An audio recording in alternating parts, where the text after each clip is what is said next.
इसीलिए तुमको कहा गया है कि जगत गुरु नमस्तुभ्यं शिवाय शिवदाय च।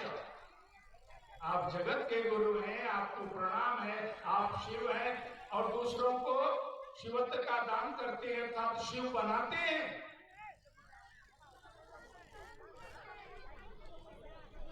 वह हमको आपको शिव बनाएंगे। हम आप इस दिशा में चले, अग्रसर हों। साहब के द्वारा दिया गया जो 3 सूत्र है वह हमारा आपका मार्ग प्रशस्त करता है इस दिशा में बढ़ने के लिए। साहब के दिशा निर्देश पर चलकर, साहब के बताए पथ पर चलकर हम आप अपने जीवन को सरल और सुगम बना सकते हैं। हमारा आपका जीवन भी सुखमय, समृद्धिमय और शांतिमय हो सकता है। हम आप शिव शिष्य होने का गौरव प्राप्त कर सकते हैं। हमारे और भी गुरु भाई आए हैं। इन्हीं चंद शब्दों के साथ आप सबों को शिव चरणों में हमारा प्रणाम।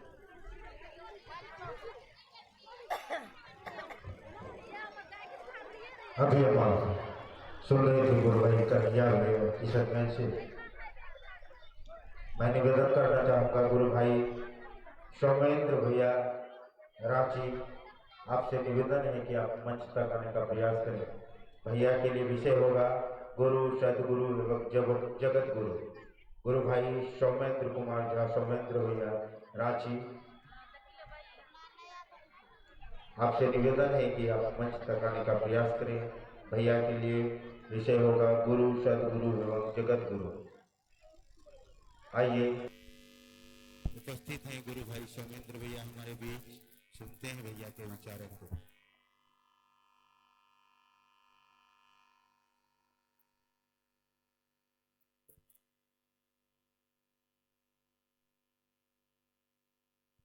अपने गुरु शिव को प्रणाम करता हूं। वरेण्य गुरु भ्राता साहब श्री हरिंद्रानंद जी, दीदी मां नीलम आनंद जी के चरणों में मेरा प्रणाम है। उपस्थित आप सभी गुरु भाई गुरु बहनों को प्रणाम करता हूं।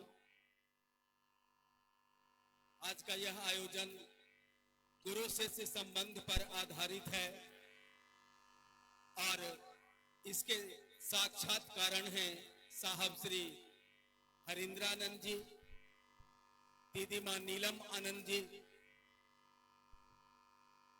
और उनके गृहस्थ कुल के ज्येष्ठ पुत्र भैया श्री अर्चित आनंद जी, ज्येष्ठ कुल वधु दीदी बरखानंद जी यहाँ उपस्थित हैं। हम आप उनको सुनेंगे। विषय है गुरु, सदगुरु, जगत गुरु। क्योंकि यह मानव जीवन जब से आरंभ है तब से गुरु का पद भी आरंभ है, लेकिन इधर 100-150 साल के अंदर गुरु का अभाव हो गया। गुरु समाज से यह समाज गुरु विहीन हो गया और इस गुरु विहीन समाज को फिर से गुरुमय करने का संकल्प लिया हमारे वरेण्य गुरु भ्राता साहब श्री हरिंद्रानंद जी ने।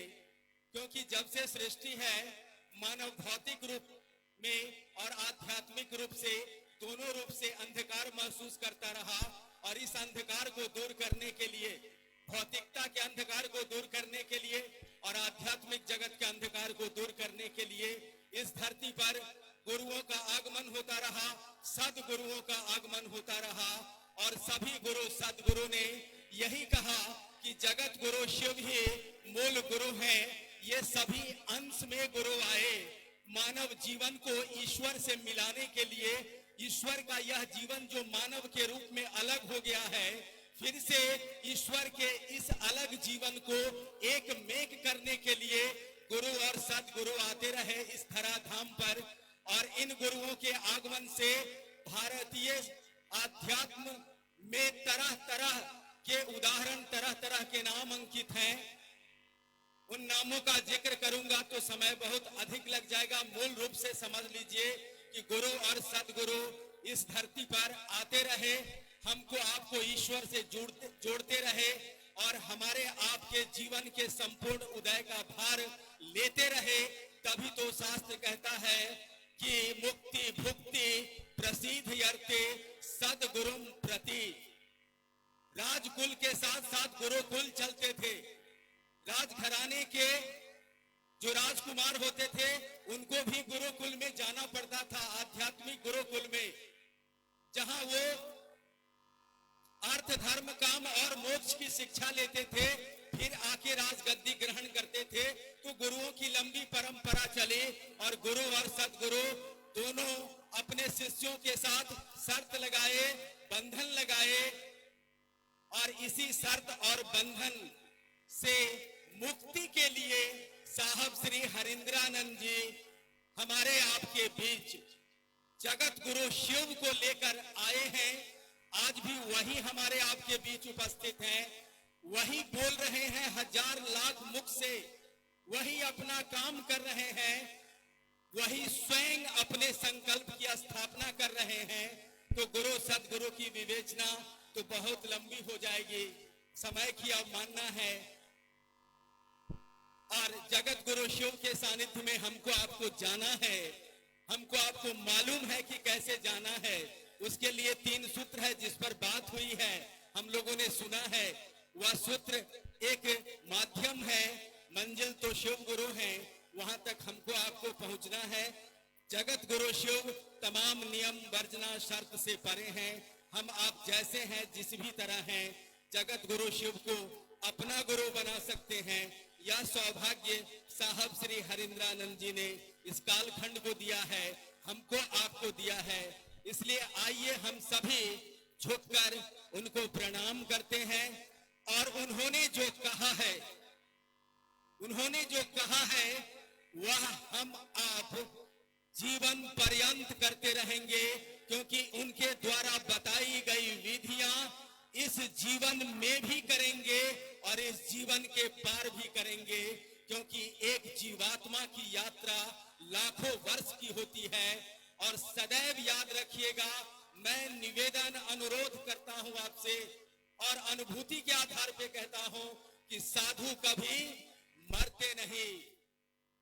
साहब और दीदी हमारे आपके बीच से कहीं नहीं गए हैं, वो अपना काम कर रहे हैं हमारे आपके हृदय में उतरकर। इसलिए निश्चिंत रहिएगा, हमने आपने अपने जीवन के नाव की डोर को साहब दीदी के ठिकाने बांध दिया है, तो वह नाव बिल्कुल मंजिल तक पहुंचना ही है। इसलिए हम आप सभी मिलकर साहब दीदी के संकल्प को इस जीवन में भी और जीवन के पार भी स्थापित करते रहेंगे। इन्हीं शब्दों के साथ आप सबों को मेरा प्रणाम है, मेरा प्रणाम स्वीकार करिए और अपना आशीर्वाद प्रदान करिए। आइए इस कार्यक्रम की अगली कड़ी में हम एक स्वागत गान सुनते हैं अपने गुरु महादेव साहब दीदी के लिए। साथ में उपवन की टोली आई है साहब दीदी के उपवन से, स्मृति स्थल से। वह टोली आज हमारे आपके बीच उपस्थित है, जिसका प्रतिनिधित्व भैया अर्चित आनंद दीदी बरखानंद जी कर रही हैं, वो भी मौजूद हैं। तो आइए हम एक स्वागत गान सुनते हैं।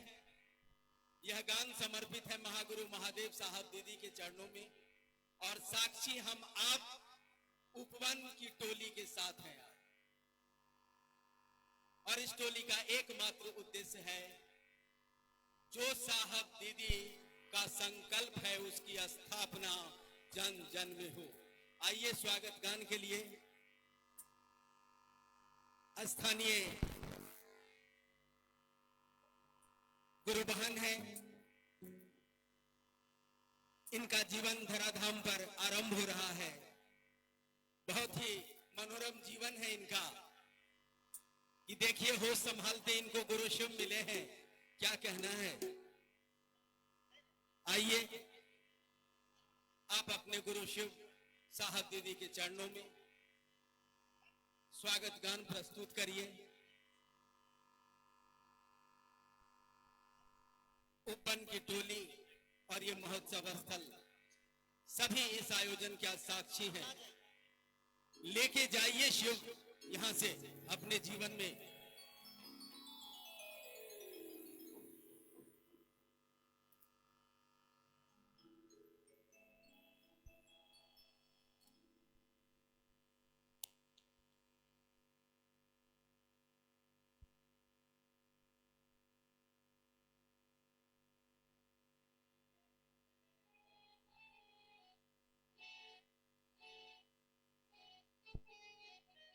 हेलो हेलो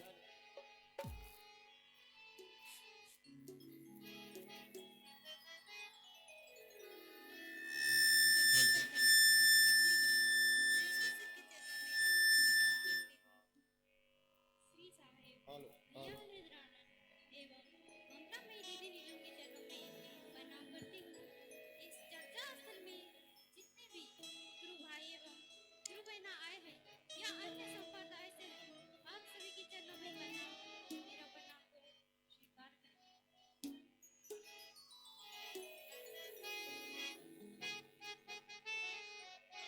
किस तरह से नमन मैं करूँ आपका, किस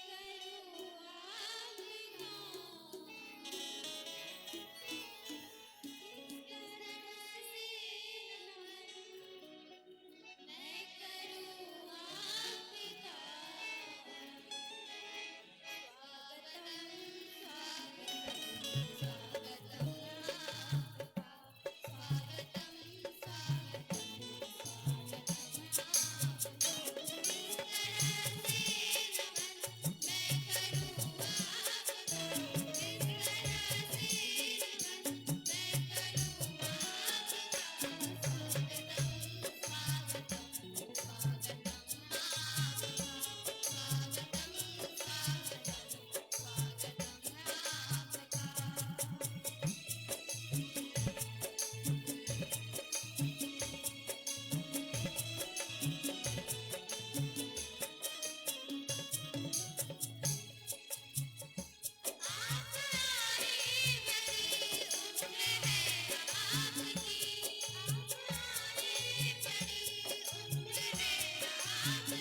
बिल्कुल हम आप सभी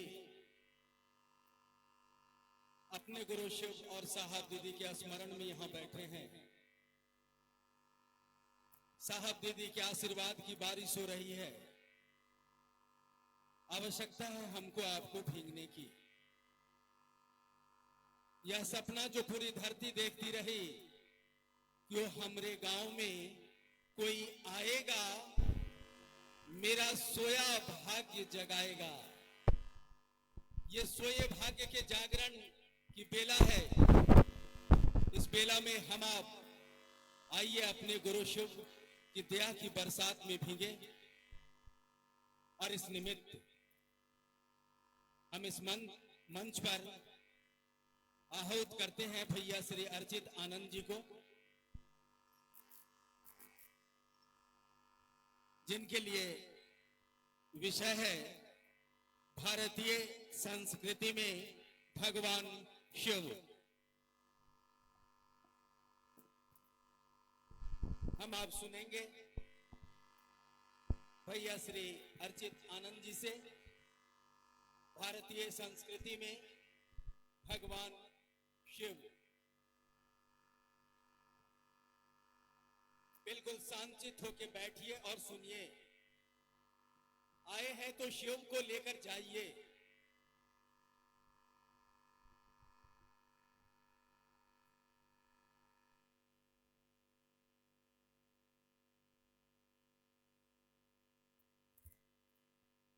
मेरे गुरु महादेव, साहब दीदी और आप तमाम गुरु भाई गुरु बहनों को मेरा प्रणाम।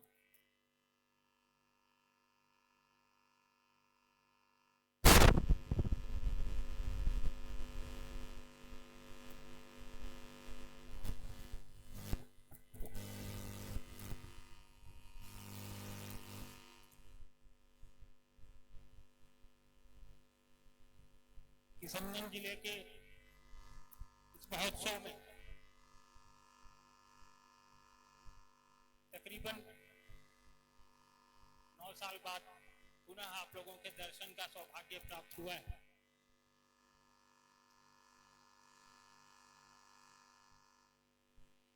उस समय भी साहब के सानिध्य में हम लोग आए थे, आज भी साहब के सानिध्य में आए हैं। उस समय भी महादेव की ही बात करने आए थे, आज भी महादेव की ही बात होनी। उद्घोषक महोदय ने कहा ना कि भारतीय संस्कृति में शिव,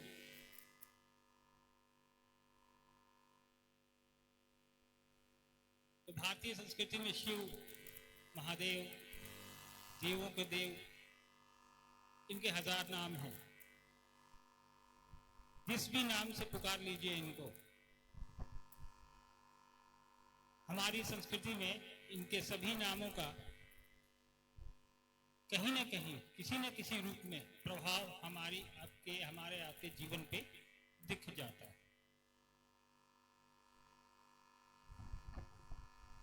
भारतीय शास्त्रों में महादेव, वेदों में महादेव, किताबों में महादेव, हमारे आपके जीवन में महादेव। आप कहीं से भी उठा लें, इनकी व्याप्ति हमारे आपके जीवन में हर क्षण प्रतिपल हजारों साल से चली आ रही है।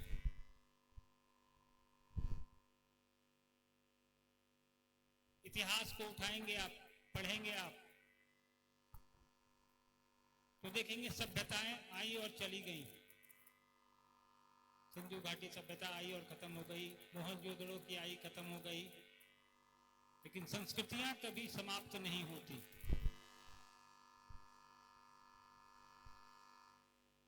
शिव, महादेव एक ऐसा देवता, एक ऐसे भगवान जिनकी पूजा हर काल में होती आई है। जितने भी वेद लिखे गए हैं हमारे आपके यहाँ, जिसका ज्ञान हम लोगों को है, जिसका भान आपको हमको है, उसमें शिव के कई एक स्वरूपों की चर्चा है। चाहे आप ऋग्वेद उठा लें, अथर्ववेद उठा लें, पांचों वेद में से कोई भी वेद आप पढ़ लें, सभी वेदों में शिव की व्याप्ति है, किसी न किसी रूप में है। ये अलग बात है कि काल के हिसाब से महादेव के विभिन्न स्वरूप बदलते गए।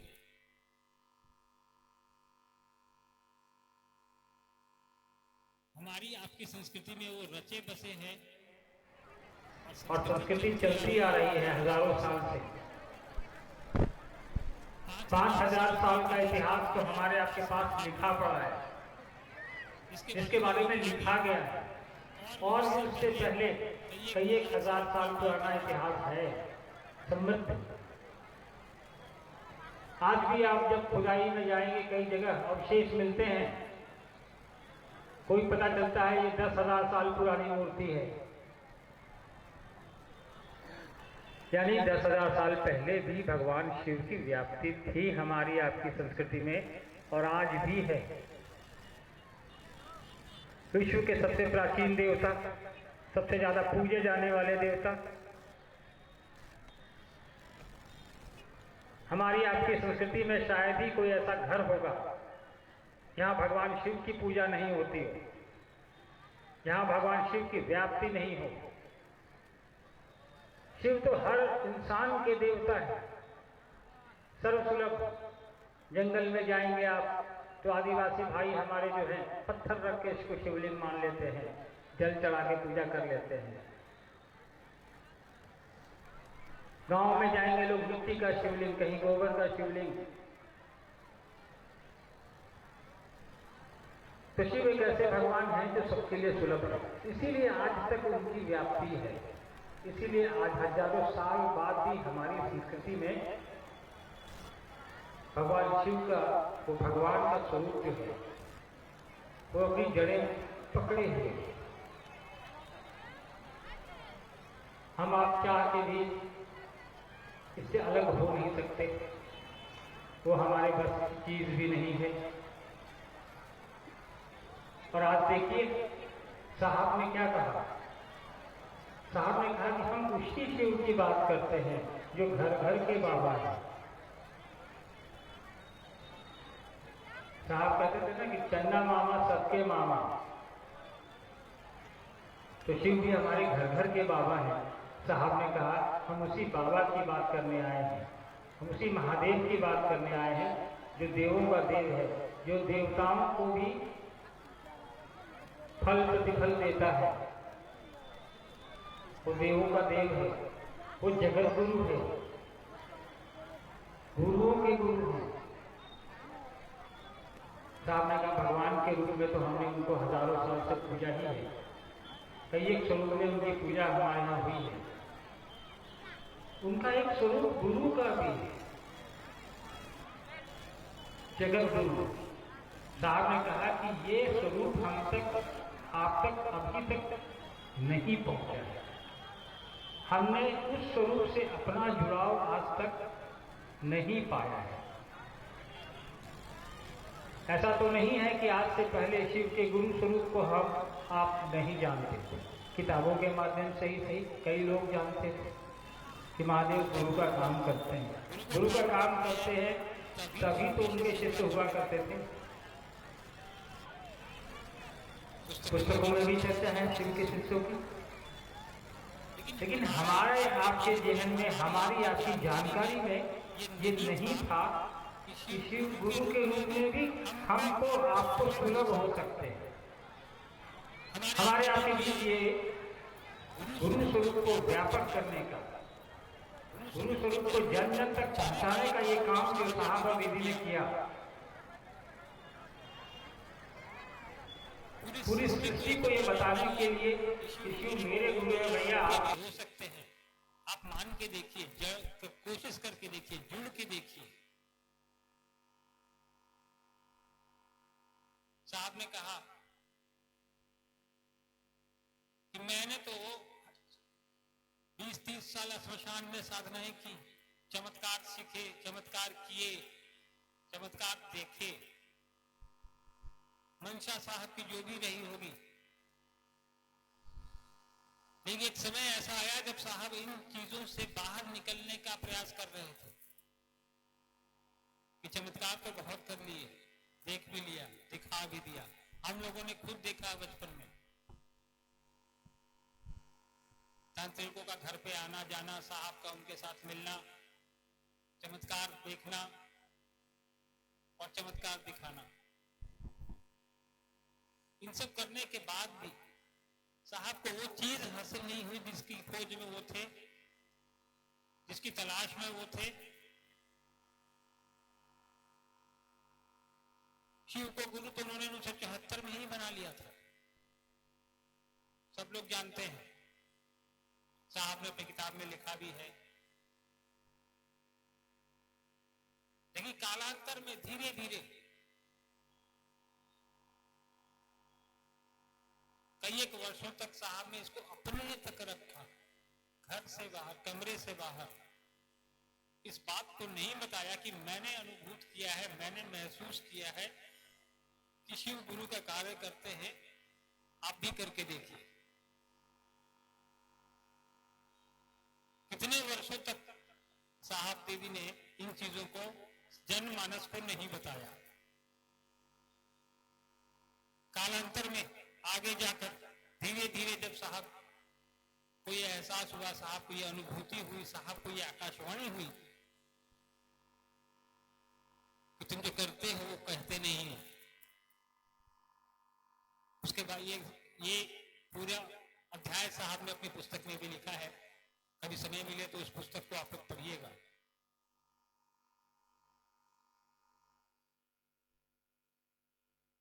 और सन 1980 के बाद से जब साहब ने लोगों को कहना शुरू किया, बताना शुरू किया, वो दौर भी हम लोगों ने देखा, वो समय भी हम लोगों ने देखा है। साहब ने कई लोगों को कहा शिव गुरु हैं, महादेव गुरु है, काम करते हैं, मान लीजिए सर, मान लीजिए भैया। उस दौरान साहब मधेपुरा जिले में, यही आपके से कुछ दूरी पर है, मजिस्ट्रेट हुआ करते थे। और वहां जब कमरे से बाहर उन्होंने बताना शुरू किया लोगों को, तो कई एक लोगों का ये भी जवाब होता था कि महादेव तो गुरु है ही, जानते ही हैं। साहब ने कहा जानते हैं तो गुरु बना के देख लो, क्या लगता है? अविश्वास में ही सही, धैर्य नहीं है फिर भी सही। साहब ने कहा कि करना क्या है, वो तो महादेव है, देवों का देव है, जगत गुरु है, उनको क्या दे सकते हैं हम। साहब ने कहा मैंने अनुभूत किया है कि ये 3 काम करके शिव के गुरु स्वरूप से जोड़ा जा सकता है। और साहब ने वो 3 सूत्र लोगों को बताया, ये 3 काम करने हैं। इन 3 काम को करने के लिए ना तो आपको किसी की दीक्षा लेनी है, ना आप किसी वर्धना में रहना है कि आपको ये नहीं खाना है, ये नहीं पहनना है, नहा के ही ये काम करना है या बगैर नहाए ये काम करना है। उन दिनों मैं देखता था साहब कार्यालय जाते थे, वहां से किसी न किसी नए व्यक्ति को प्रतिदिन अपनी गाड़ी में बिठा कर लाते थे और उसको ये समझाने का प्रयास करते थे कि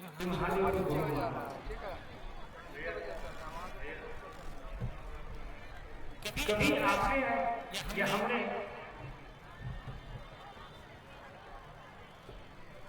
ये सोचने का प्रयास किया है कि आखिर साहब को क्या जरूरत थी कि शिव को गुरु रूप में स्थापित करने की आवश्यकता क्या है?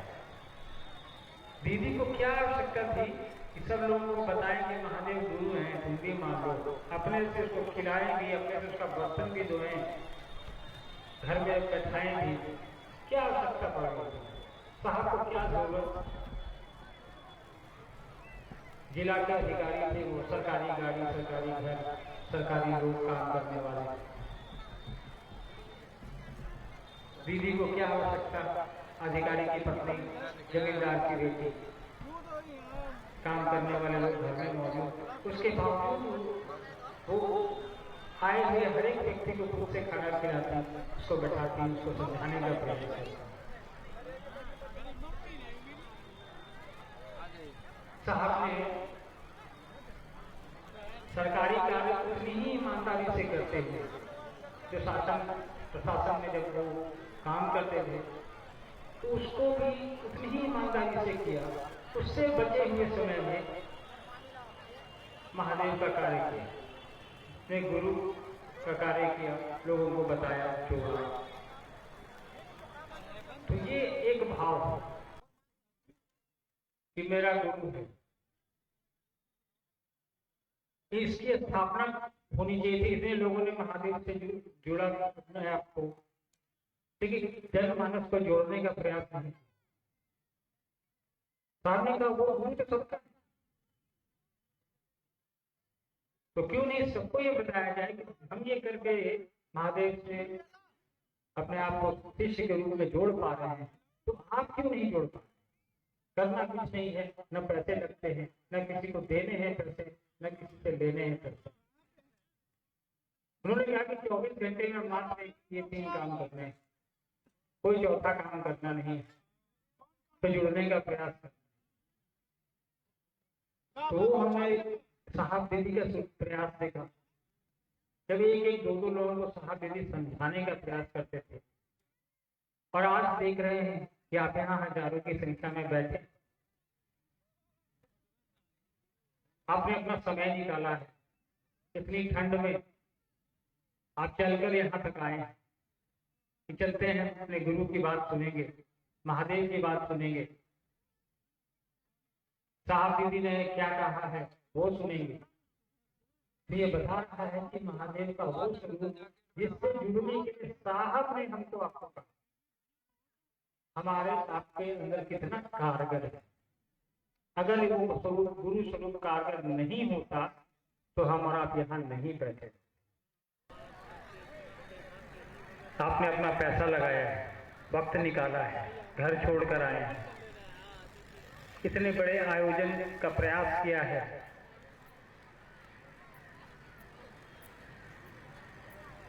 तो ये हमारा आपका अपने गुरु के प्रति लगाओ, उसके प्रति सम्मान ये प्रदर्शित करता है। एक बार साहब से मैंने पूछा कि हम लोग सांसारिकता में किसी को गुरु बनाते हैं तो गुरु दक्षिणा देते हैं। महादेव को सबसे बड़ा भगवान भी है, वो पूरी सृष्टि को देता है, वो सबसे बड़ा गुरु भी है, तो हम लोग उनको क्या गुरु दक्षिणा दे सकते हैं? साहब ने कहा कि उनको गुरु दक्षिणा देने का एकमात्र माध्यम है हमारे पास, वो है 3 सूत्र। 3 सूत्र से लोगों को जोड़िए, यही उनकी गुरु दक्षिणा है। उनको हम और आप क्या दे सकते हैं? वो तो 1 लोटा जल में प्रसन्न हो जाते हैं, बेल के पत्ते में प्रसन्न हो जाते हैं, 2-4 फूल में, धतूरा में। उनको देने के लिए हमारे पास तो कुछ होता नहीं, हम जो दे भी रहे हैं वो भी उन्हीं की दी हुई है। तो गुरु दक्षिणा उनको देने का एकमात्र माध्यम है हमारे आपके बीच, वो है 3 सूत्र। 3 सूत्र जो साहब ने बताया है उसको करना है, वही हमारी आपकी गुरु दक्षिणा भी है। आज के दौर में,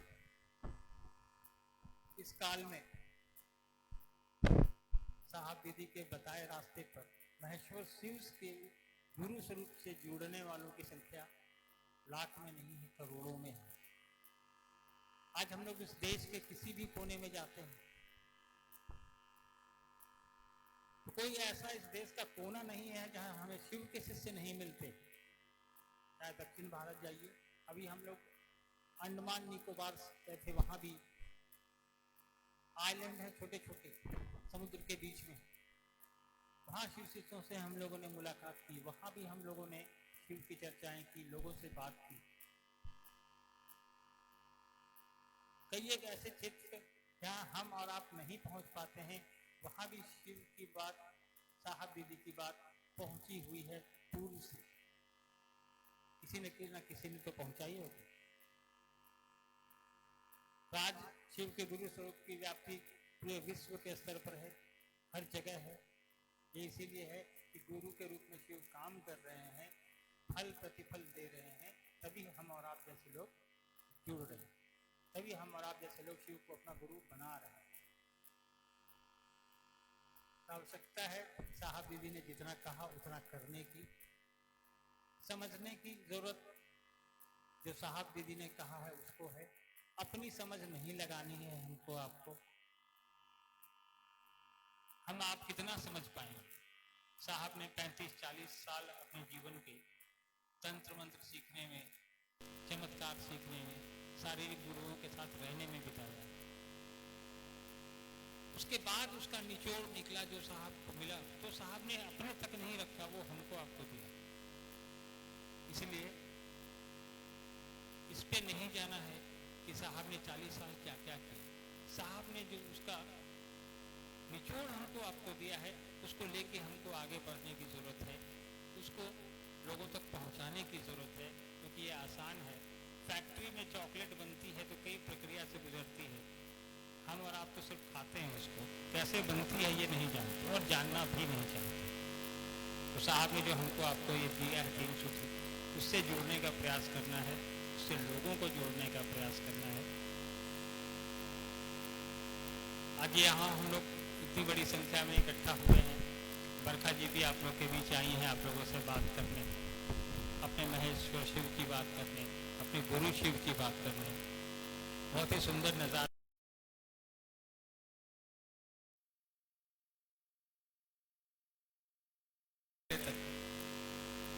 आज से करीब 1 सप्ताह पहले यहाँ से कन्हैया जी ने हम लोगों को फोन किया कि यहाँ पे बहुत तेज धूप और मैदान में पंडाल लगाना पड़ेगा। बरखा जी ने भी कहा, हमने भी कहा उनको कि 2-3 दिन रुक जाइए, मौसम देख लीजिए, हो सकता है ठीक हो जाएगा तो पंडाल लगाने की आवश्यकता नहीं पड़ेगी। आज सुबह हम लोग बात कर रहे थे, जहां रुके हैं वहां,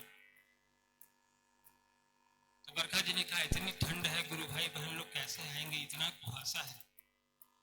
हमने कहा कि मानव मन कितना स्वार्थी है ये देखिए। आज से 1 सप्ताह पहले तक मना रहा था कि भाई धूप न रहे, धूप न रहे, धूप न रहे। आज धूप खत्म हुई, इतना ठंडा काया हो गया, इतना ठंडा काया हो गया। तो हम लोगों को कुछ चीजें महादेव के ऊपर छोड़ देनी चाहिए। धूप रहे तो ठीक, छाया रहे तो ठीक, उसी में चलना है, उसी में बढ़ते रहना है। ये जीवन का हिस्सा है, प्रक्रिया है एक। चिंता हम लोग करते हैं, लेकिन हमारी चिंता करने से कुछ होता नहीं है। ऊपर महादेव पे छोड़ दीजिए। और शिव के शिष्यों की समस्याएं ऊपर महादेव संभालेंगे, नीचे साहब दीदी संभालेंगे, और तीसरा कोई पैदा नहीं हुआ संभालेंगे। उम्मीद भी मत करिएगा, अपनी व्यवस्था, अपनी चिंता ऊपर महादेव के ऊपर छोड़िए, नीचे साहब दीदी के ऊपर छोड़िए। चलिए, आप लोगों का ज्यादा समय नहीं लूंगा, आप बरखा जी को सुनिए, आराम से शांत चित्त अपनी जगह बैठिए। आज के बाद हम लोग को बगल के नेपाल देश में भी जाना है, आपसे थोड़ी दूरी पर एक आयोजन और है। इस उम्मीद के साथ आपकी अगली मुलाकात फिर होगी आप लोगों से। महादेव के काम को, साहब दीदी के उद्देश्य को निरंतर इसी तरह हम और आप बढ़ाते चलें, यही कामना है हमारी। मुझे अनुमति दीजिए, इजाजत दीजिए, आप सबको मेरा प्रणाम।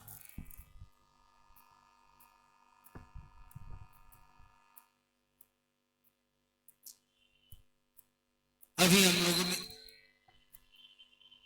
सुना भैया श्री अर्चितानंद जी को।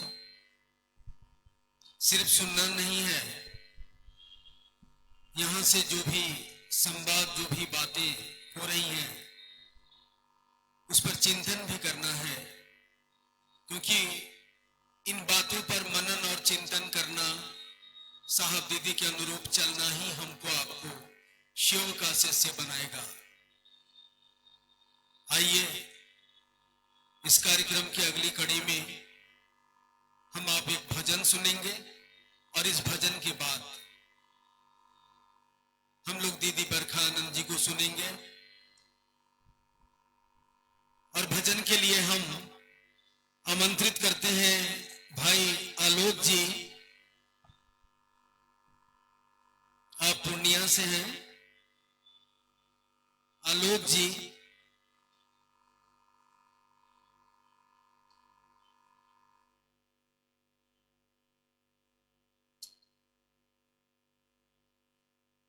धूप छांव सुख दुख ये तो जीवन के इस मेला में आते ही रहेंगे।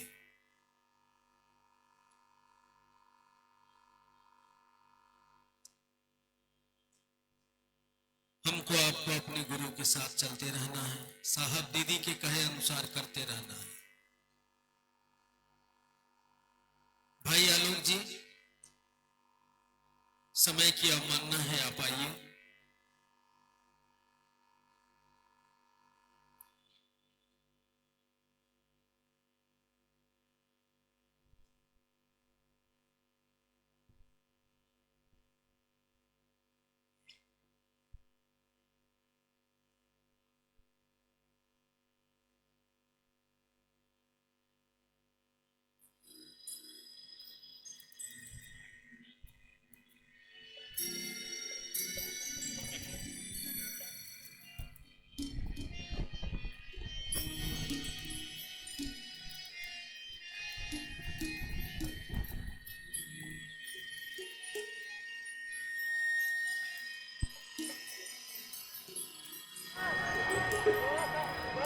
महादेव एक तुम ही हो, मुझे शेष का सहारा,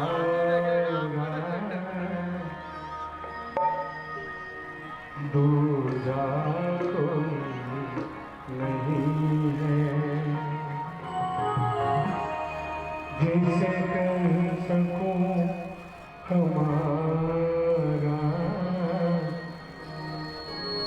गुरु तुम हो।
चर्चा करूं तुम्हारी, मेरी भी साथ क्या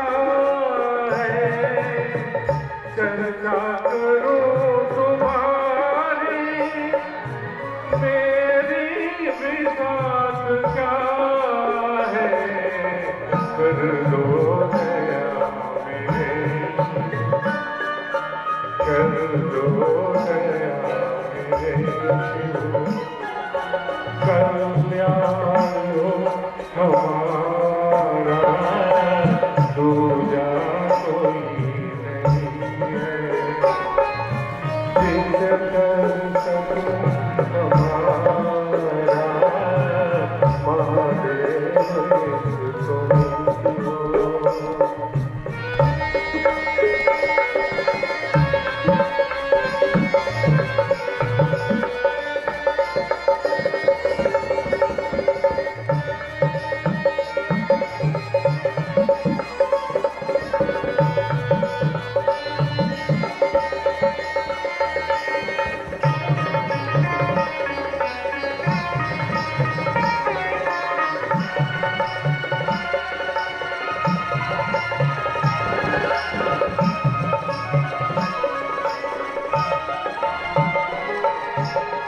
तुझे कर सकूं नमन भी इस योग्य मैं कहाँ हूँ तुझे कर सकूं नमन भी इस योग्य मैं कहाँ हूँ कर हो सके नमन तो कर हो सके नमन तो सौभाग्य है हमारा दूजा कोई नहीं है जिसे कर सकूं हमारा गुरुदेव तुम हो मुझे का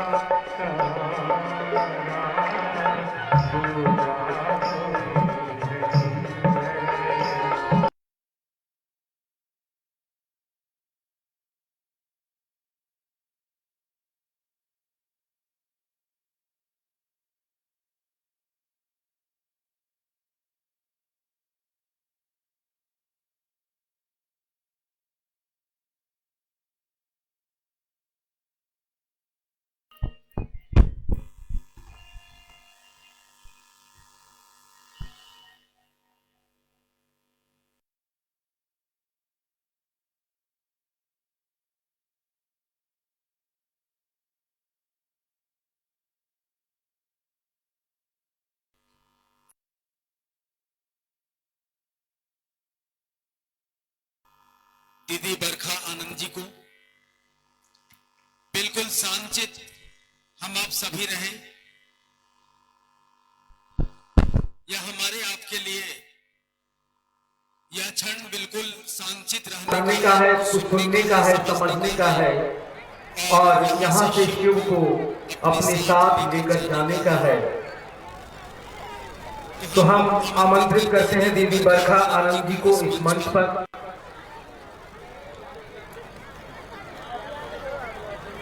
सुनिए इनको, इनका जीवन साहब दीदी के संकल्प के लिए समर्पित है। हिंदुस्तान और हिंदुस्तान से बाहर साहब दीदी के संकल्प की स्थापना के निमित्त इनका भ्रमण आरंभ है। हमारे आपके बीच उपस्थित हैं। इनके लिए विषय है आओ चलें शिव की ओर। कुछ जिज्ञासाएं हैं, जिज्ञासाओं का भी समाधान करेंगे दीदी बरखानंद जी। आइए हम आप सभी गंभीरता से इनको सुनते हैं।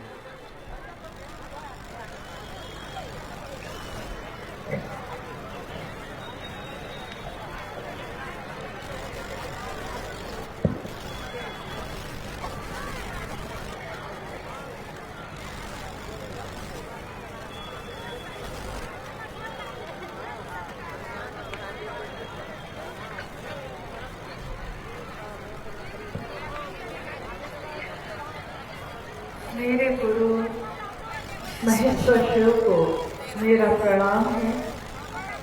इस कालखंड के प्रथम शिव के शिष्य और हम सबों के परम आदरणीय वरेण्य गुरु भ्राता सहस्त्र के चरणों में मेरा प्रणाम है। शक्ति स्वरूपा माँ लीलामानंद जी के चरणों में मेरा प्रणाम है और किशनगंज जिले के इस स्थान पे उपस्थित, इस नदी के तट पे उपस्थित आप सभी गुरु भाई गुरु बहन के चरणों में मेरा प्रणाम।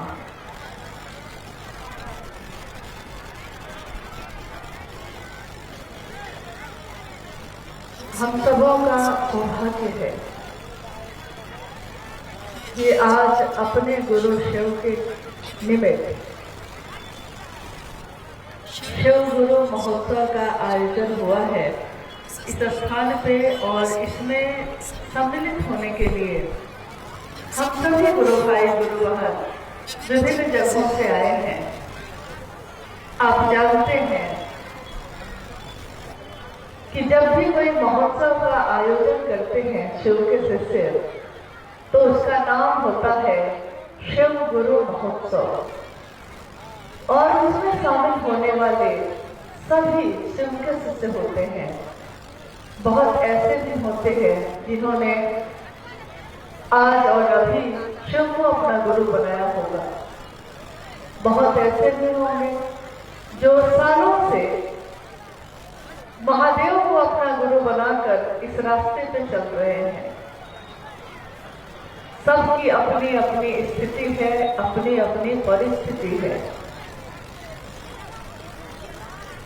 महागुरु महादेव, आदि गुरु महादेव, विश्व गुरु जगत गुरु महादेव, गुरुओं के गुरु भी महादेव, सदगुरुओं के गुरु भी महादेव, यानी गुरु और शिष्य परंपरा में जहां तक हमारी नजर जाती है, जहां तक हमारी दृष्टि जाती है, आदि गुरु के रूप में शिव दिखते हैं।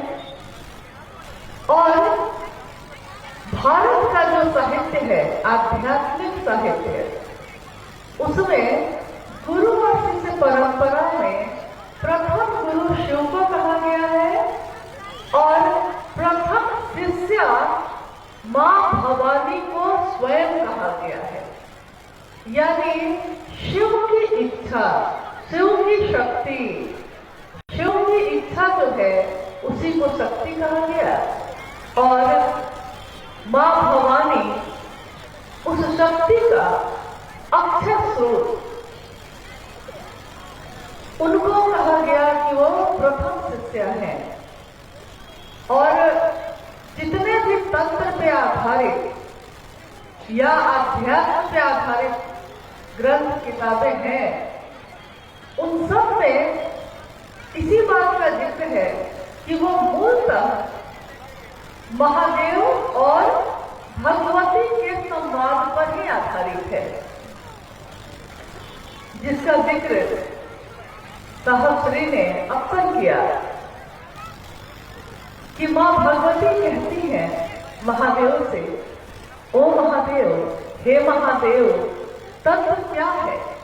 और महादेव कहते हैं भगवती को कि तत्व और कुछ भी नहीं है प्रेम और समर्पण के सिवा।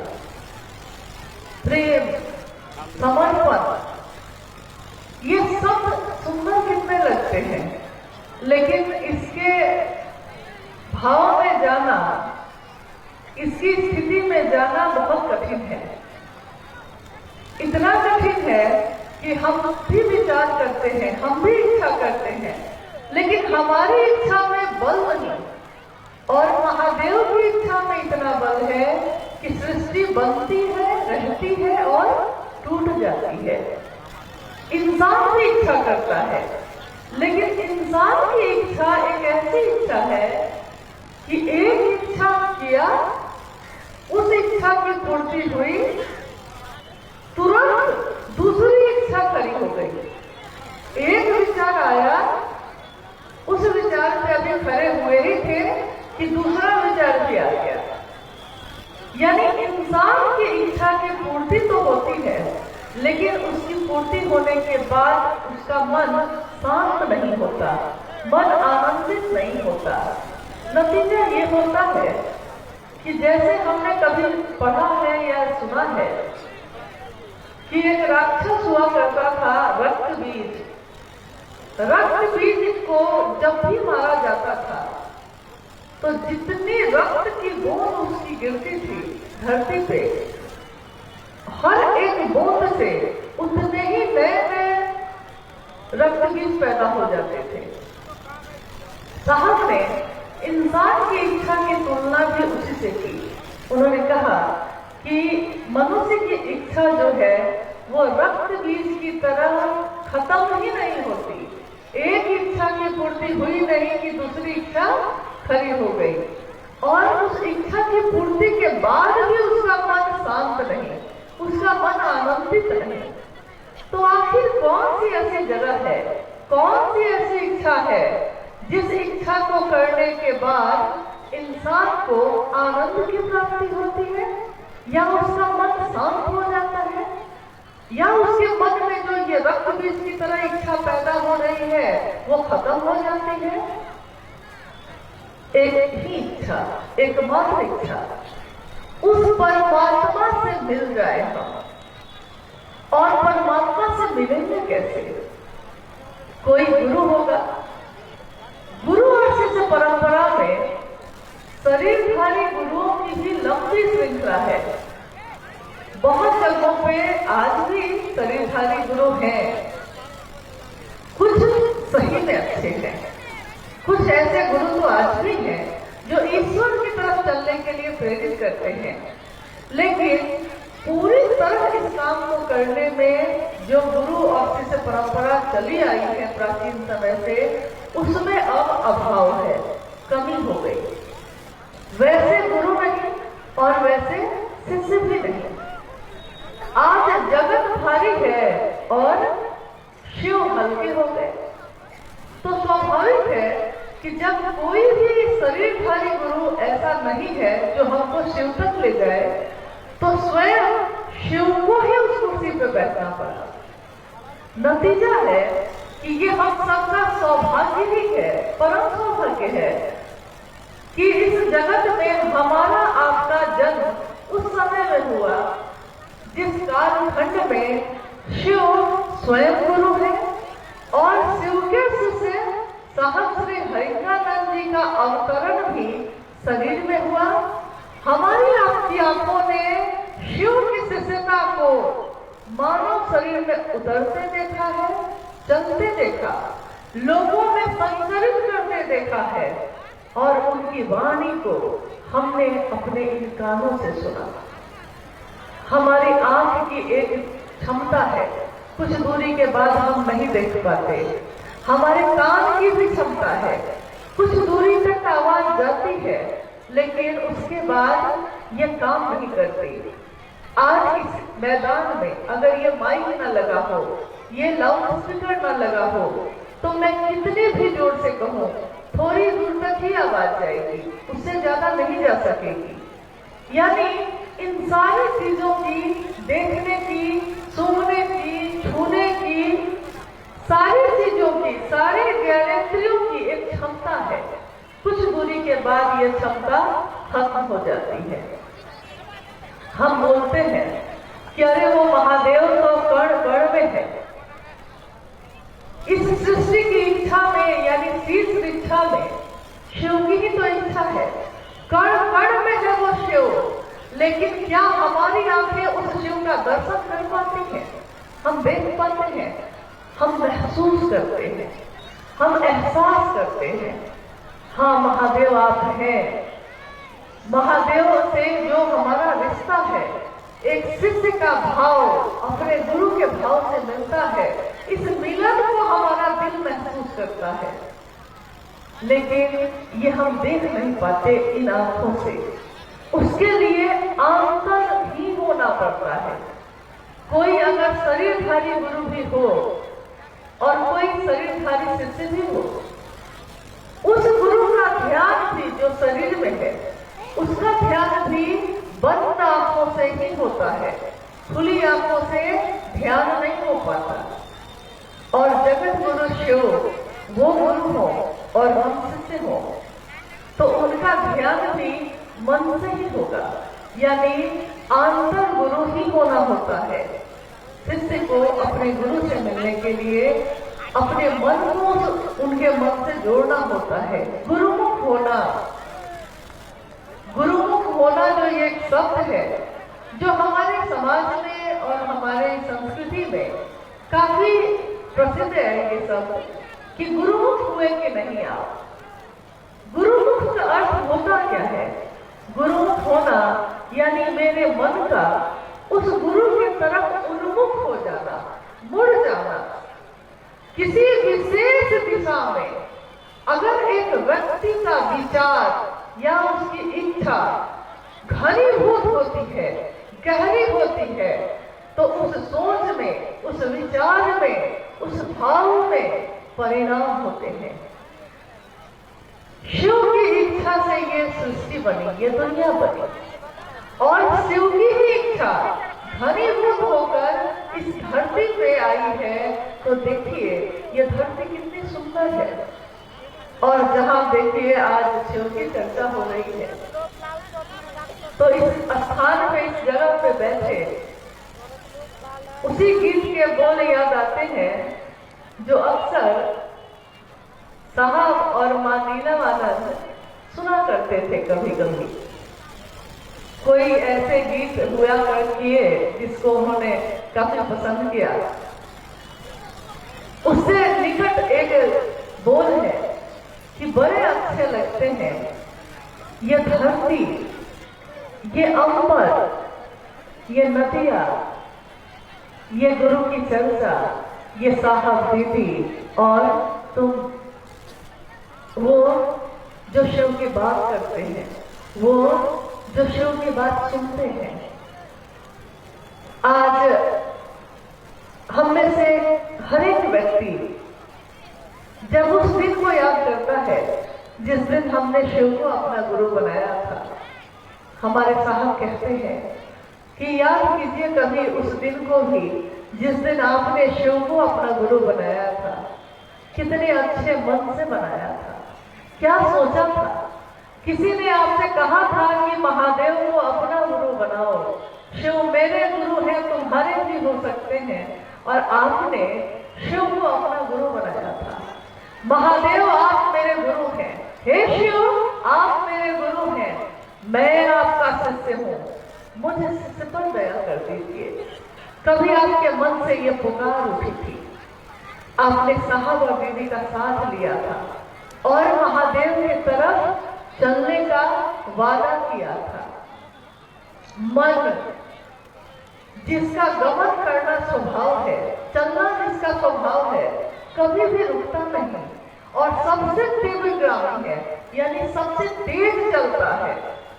वो मन जब शिव के गुरु स्वरूप से जुड़ता है और उसके मन में शिष्य भाव जगता है, प्रकट होता है, तो उसका मन शिवगामी होता है, यानी शिव की तरफ गमन करता है।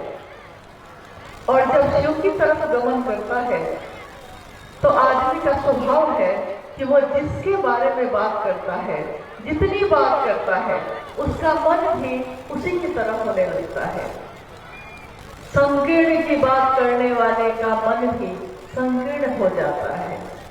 विराट की बात करने वाले का मन भी विराट होता है, और शिव की बात करने वाले का मन भी शिव होता है, शिव से कम नहीं होता।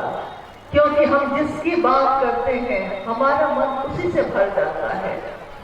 जो शिव की बात करता है, शिव के लिए करता है।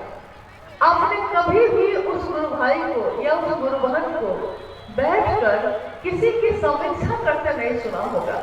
आपने कभी नहीं सुना होगा कि जो शिव के लिए चल रहा हो वो बैठकर ये बात कर रहा हो कि कौन अच्छा कर रहा है, कौन गलत, कौन शिव का शिष्य हुआ है और कौन नहीं हुआ, ये उसका विषय ही नहीं है। जिसने खुद में शिव को अपना मानने का जो वादा किया है, उस वादे पे वो चल रहा है, और उसकी एकमात्र मंशा यही होती है कि दुनिया भी उस रास्ते पे चले जो शिव ने चाहा, जो साहब और दीदी ने चाहा। और उन्होंने क्या चाहा? उन्होंने इसके सिवा कुछ भी नहीं चाहा कि तुम नहीं तो कोई नहीं। अभी भाई आलोक जी एक भजन गा रहे थे, गुरुदेव एक तुम ही हो मुझे शिष्य का सहारा। जब से मैं शिव का शिष्य हुई, इस गीत को मैंने कितनी बार सुना। उस समय तो अक्सर शिव चर्चाओं में यही गीत बजा करते थे, हे महादेव मैं अधम हूँ खला ज्ञानी, तेरी महिमा मैंने न जानी, छारी चरण की तो जाऊं तिहारे। और ये भजन भी जो अभी बज रहा था, जो वो गा रहे थे, इस भजन की एक एक पंक्ति, एक एक इसके बोल शिष्य की कृतज्ञता से भरे हुए हैं। शिष्य जब कृतज्ञ होगा, झुकेगा अपने महादेव के लिए, तो वो क्या बोलेगा? तेरी चर्चा कर सकूं मैं, या तुझसे दया मांग सकूं, या तुझको नमन कर सकूं, तुझको नमन कर सकूं इस योग्य मैं नहीं हूं। तेरी चर्चा कर सकूं इसकी विसात नहीं है मेरी, क्योंकि शिव का शिष्य समझता है कि महादेव की ताकत काम कर रही है, गुरु का आदेश ही सामर्थ्य लाता है। निर्बल साधक, निर्बल शिष्य जिसकी बोली कोई नहीं सुनता, जब वो शिव से दया मांगकर शिव की बात करता है तो दुनिया उसकी बात सुनती है। वो उस व्यक्ति को नहीं सुनती, वो उस व्यक्ति के द्वारा बोले जा रहे शिव की महिमा का गान सुनती है। शिव गुरु होकर कैसे उतरते हैं धरती पे, कैसे दिल और प्राण में छा जाते हैं, और शिष्य कैसे शिव भाव में भर के इस रास्ते पे गमन करता है, वो उसको सुनता है। तो तेरी चर्चा कर सके हम, इतनी विसात हमारी नहीं है, लेकिन इस मंच पे जो गुरु का मंच है, न कोई यहाँ विद्वान है, न कोई यहाँ गुरु है, न कोई यहाँ वरिष्ठ है, न कोई यहाँ पुराना है। अगर कोई पुराना है, अति प्राचीन कोई है, शिव स्वयं है। एक तरफ वो शिव अति प्राचीन है और एक तरफ वो शिव नित्य नवीन है, अभी अभी सब हो जाता, अभी अभी जिसका जन्म हुआ है। यानी हर वो पल जो शिव भाव से भरा है हमारे जीवन में नित्य है, नवीन है, सुंदर है। शिव सत्य है, शिव सुंदर है। और ये सोच, ये विचार जो साहब महेंद्रानंद जी के माध्यम से इस धरती पे उतरा, इस सोच में ताकत है, इस विचार में ताकत है, इस सोच पे चलने वाले में वही ताकत है, इस विचार को आगे लोगों तक बढ़ाने में भी वही ताकत है जो साहब ने सबको दिया। जिस तरह शिव ने कभी भेद नहीं किया, महादेव ने कभी भेद नहीं किया कि कौन अपना है और कौन पराया है, उसी तरह शिव के शिष्य साहब महेंद्रानंद जी ने भी कभी ये भेद नहीं किया। जिसने शिव की बात की, जिसने शिव के कार्य में अपना योगदान दिया, अपनी सहभागिता दी, साहब महेंद्रानंद जी ने उसके गहरे अंधेरे में परी चेतना को हाथ बढ़ाकर खींचा है गुरु की रोशनी में। आज हमारे मन रोशन है शिव से, शिव के उजाले से। जब जब इस धरती पे मन में उजियारा छाता है, मन उजियारा जब जब छाए, जग उजियारा होए, देखो इस उजले दर्पण पे धूल न जमने पाए। ये मन जो उजियारा हुआ है महादेव की दया से, हमारे कृत्य से या किसी की बात से या किसी के कुछ समझाने से हम ऐसा ना हो कि अपने रास्ते को भूलकर भटक जाए और जाना था इधर और जा रहे हैं इधर, ऐसा ना हो जाए।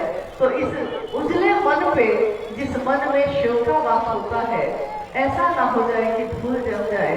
इसके लिए महागुरु महादेव से हम सबको पहला सूत्र जिसमें दया मांगने की बात की गई है, दया मांगने की जरूरत है, ताकि महादेव की दया हो कि हमारा मन धरती के इन चीजों में ना फंसे। जब शिव की चर्चा करने जाइए तो लोग मिलते हैं, बहुत सारी चीजें मिलती हैं। ऐसा ना हो कि मन उसमें फंस जाए। महादेव आपको प्रणाम हो सके, महादेव आपकी दया की बारिश हो जाए, इसके सिवा एक शिष्य के जीवन में और कोई चाहत नहीं, कोई इच्छा नहीं। और जब शिव से मिलने की इच्छा जागृत होती है तो उसके मन में जो धरती के लिए आकर्षण है वो न्यून होता है, कम होता जाता है, महादेव का आकर्षण बढ़ता जाता है।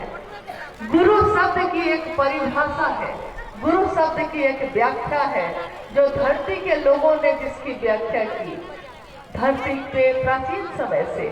गुरु शब्द की व्याख्या है कि वो जो अंधेरे में पड़ी चेतना को रोशनी में ले जाए, उजाले में ले जाए, यानी उस चेतना को जो अंधेरे में भटक रही है उसको उजाले में ले आने वाले को गुरु कहते हैं। साहब हरिंदरानंद जी ने कहा कि गुरु शब्द की एक व्याख्या और है, गुरु वो जो मन पे भारी हो, गुरु यानी जिससे गुरुत्वाकर्षण बना, यानी भारी चुंबक की तरह जो खींचता है आपको। अगर धरती में गुरुत्वाकर्षण ना हो तो हम चल भी नहीं सकते।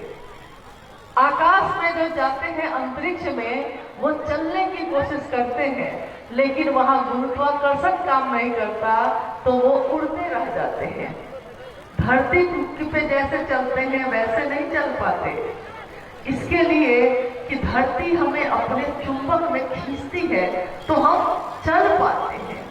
आध्यात्म भी एक रास्ता है, इस रास्ते पे चलने वाला तभी चल सकता है इस रास्ते पे जब गुरु का भाव उसके मन पे भारी हो, जगत के रिश्ते हल्के हो जाए और गुरु भारी हो जाए तो वो शिष्य जगत में रहते हुए भी, इस दुनिया में रहते हुए, तमाम परेशानियों और उतार चढ़ाव में रहते हुए भी उसके मन में हर पल महादेव की याद रहती है, महादेव की ही स्मृति। उन्हीं के बाद सुबह आंख खुली तो और रात में आंखें बंद होती हैं तब, और नींद में भी जिसके शिव है। साहब ने कहा ऋषि वही है, साधु वही है जिसकी नींद में भी शिव अवस्थित है। आइए हम सभी जो आज इस महोत्सव में शामिल होने आए हैं, अगर यहाँ के किसी गुरु भाई गुरुवान के द्वारा कोई जिज्ञासा आई हो तो जितना भर साहब से सुना है, जाना है, कितने जन्मों के लिए उतना ही पर्याप्त है, लेकिन तब भी उतना भर उत्तर देने का प्रयास करेंगे हम सभी। लेकिन इस मंच पे कोई विद्वान नहीं है, शिव स्वयं गुरु है और हम भी शिष्य हैं। शिष्य सीखता है, सीखने वाले को कहा जाता है शिष्य, और गुरु के अनुशासन में रहने वाले को कहा जाता है शिष्य। तो आइए हम कुछ जिज्ञासाओं पे भी बात करने की कोशिश करते हैं। जिज्ञासा है, साहब श्री को शिव चर्चा करने वाला संदेश कब और कैसे आया?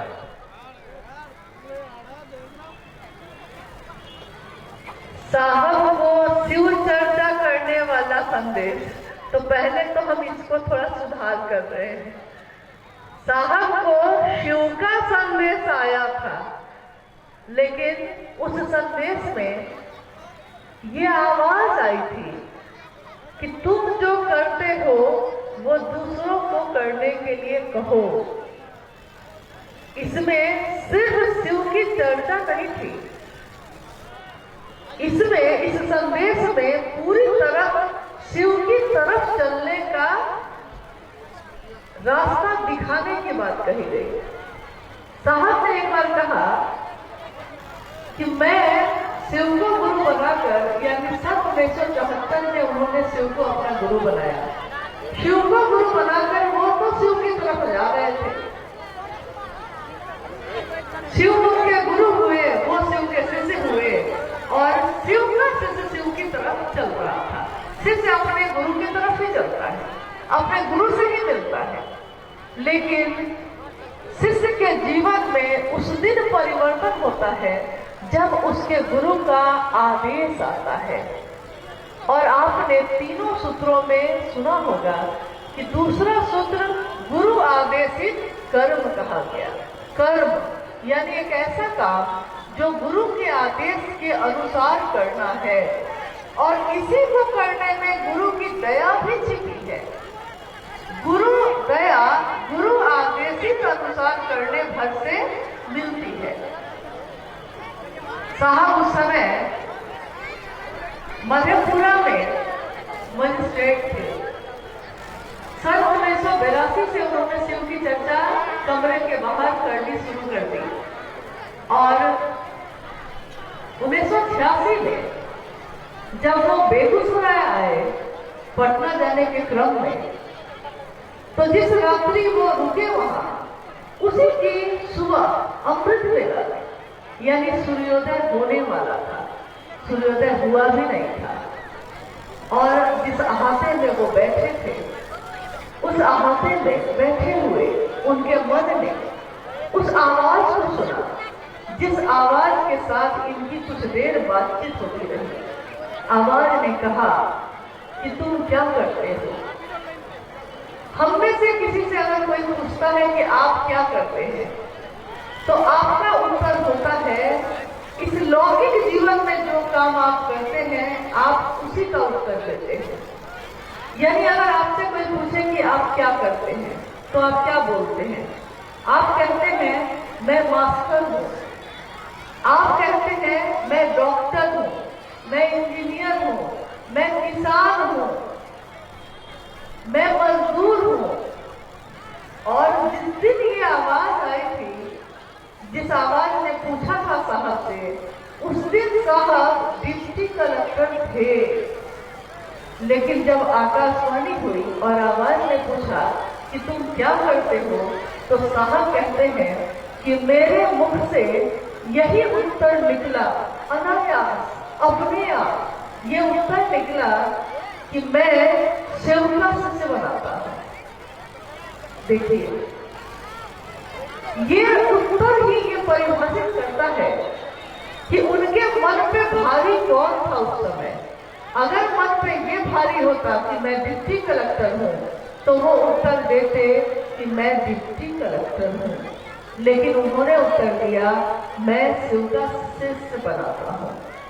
और उसी बातचीत में अंत में ये कहा गया कि जो तुम करते हो वो दूसरों को करने के लिए कहो।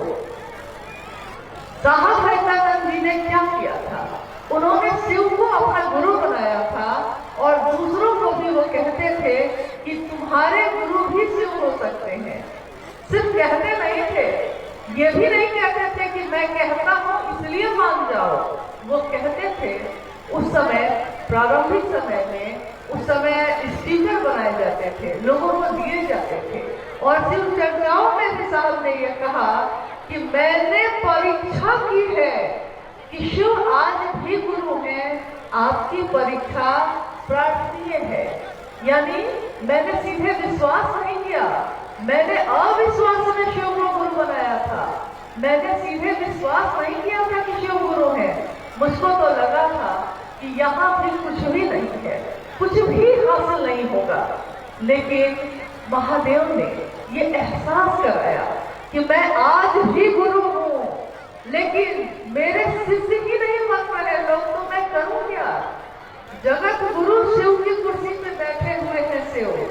जगत के लोग अगर शिष्य नहीं बनेंगे तो वो गुरु के रूप में कुछ भी नहीं कर सकते। ईश्वर के रूप में वो समदर्शी हैं, सबको समान रूप से देखते हैं, और जो मनोकामना की पूर्ति के लिए उनके पास जाता है शिव, उसकी मनोकामना पूरी करते हैं। ईश्वर के रूप में वो विवेकपूर्ण मनोकामना की पूर्ति करते हैं। क्या करते हैं?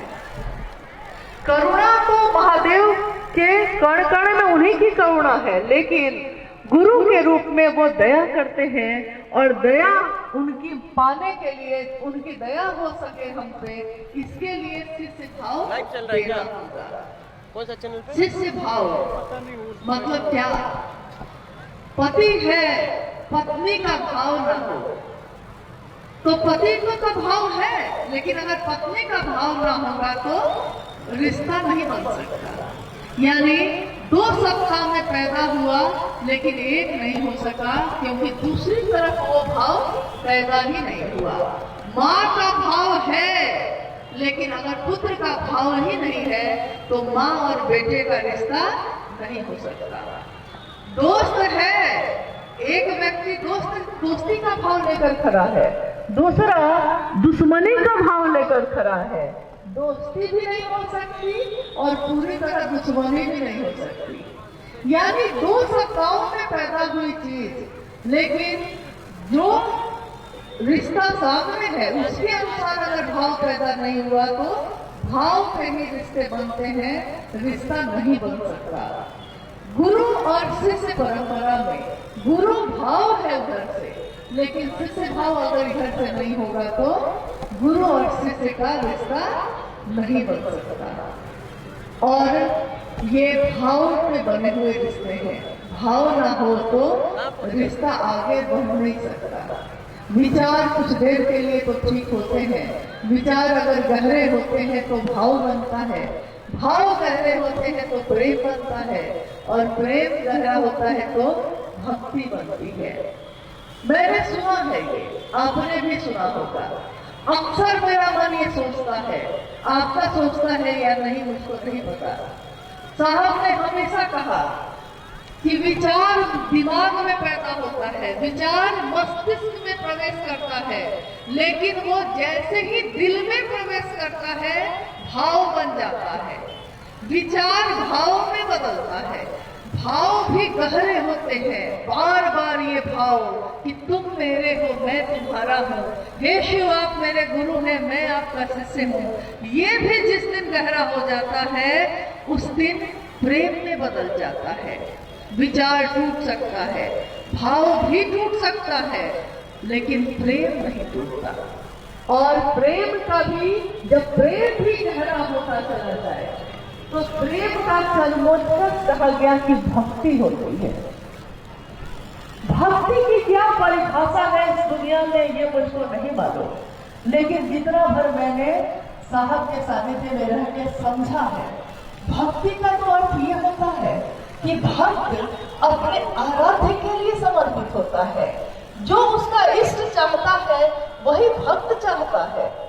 लेकिन दुनिया में ऐसे दृष्टांत है, ऐसी कहानियां हैं जिसमें शिव के भक्त भी जो हुए उन्होंने भी शिव से मांगा, शिव से चाहा। क्या? जैसे उदाहरण है, रावण बहुत बड़ा भक्त माना गया शिव का, रावण शिव का भक्त, लेकिन उसने भी शिव से मांगा। भक्त है वो, भक्त तो उसमें खुश होता है जिसमें उसका इष्ट खुश है, जिसमें उसका आराध्य खुश है, लेकिन उसने ही मांगा। मांगा भी तो क्या मांगा? शिव को चाहा और मांगा भी तो क्या मांगा? तीनों लोगों का मैं अधिपति बन जाऊं, सोने की लंका में लिखो। सोने की लंका एक धरती की चीज है, मतलब सोने का मूल्य तो यही तक है, इसके आगे तो सोने का कोई मूल्य नहीं। इस धरती को देखिए ना, यहाँ भारत है तो रुपया चलता है, बस बगल में नेपाल है, वहाँ चले जाइए आपके रुपए का कोई मूल्य नहीं।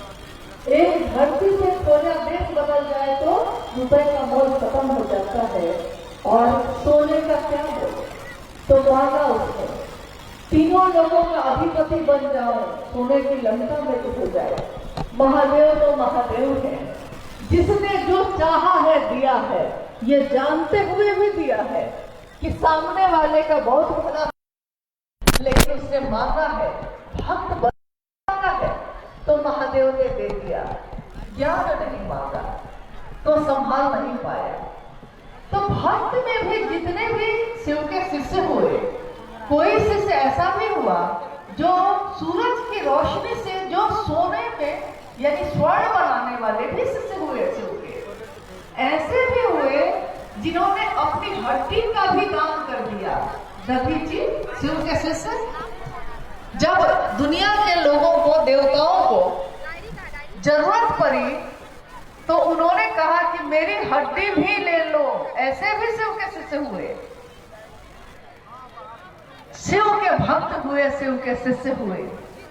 सबने शिव से मांगा, सबने शिव से कुछ न कुछ लिया। प्रेम का चरमोत्कर्ष भक्ति होती है, लेकिन भक्ति में भी मांगा, लिया। इस कालखंड में शिव के शिष्य साहब हरिंद्रानंद जी इस धरती पे आए। उन्होंने अपने जीवन से यह दिखाया कि न्यूनतम व्यवस्था में आनंद से रहा जा सकता है। अगर शिव तुम्हारे हैं तब, अगर महादेव तुम्हारे हो सकते हैं तब।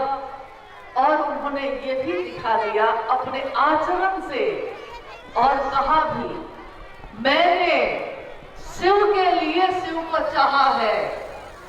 भक्त भी ऐसा नहीं कर सके, उन्होंने शिव को चाहा लेकिन शिव से भी चाहा। और शिव के शिष्य साहब हरिंद्रानंद जी ने शिव को चाहा तो शिव से कुछ नहीं चाहा, शिव को क्या दे सकते हैं ये चाहा।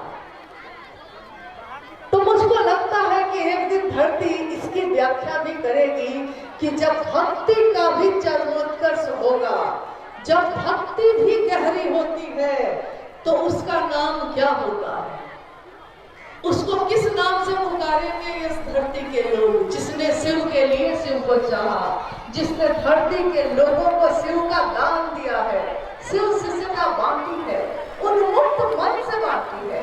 ये चाह है कि हर जीव शिव हो जाए, ये चाह है कि मेरे कलेजे का टुकड़ा है वो जो शिव का नाम लेता है।